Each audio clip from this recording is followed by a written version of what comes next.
Hello, my name is Arvid Lee, and I am a stained glass artist. Yes, a stained glass artist. African American stained glass artist at that. I'm 67 years old, and I live in Clayton, Delaware with my wife that I've been married to for 43 years now.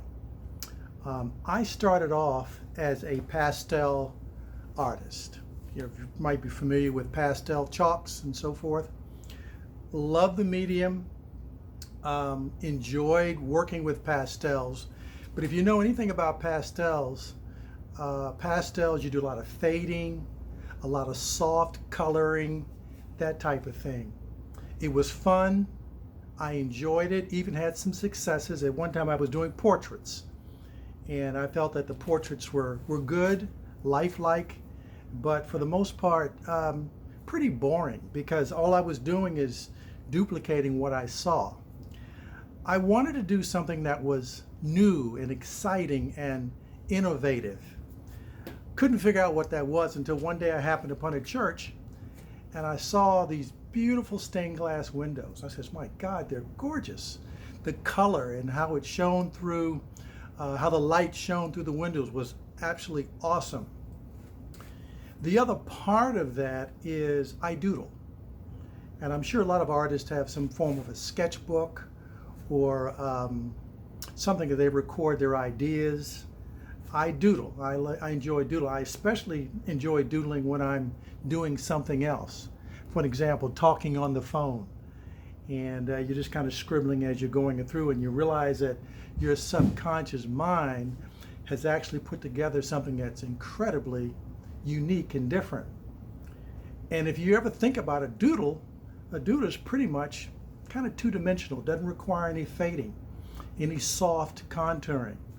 And I said, my goodness, that would probably marry very well with stained glass. So I decided that's what I'm going to pursue. After going to a few schools, stained glass studios, etc., I got the technique down, decided to expand, spend some money because it is a pretty expensive hobby or occupation or however you want to look at it. I look at it as an occupation now, but begin to really get excited about it. But at the same time, I had to make a living. And so I was in sales for a while. I was in medical equipment for a while, was a technical recruiter as a while, never really getting serious about stained glass, basically treating it as a hobby.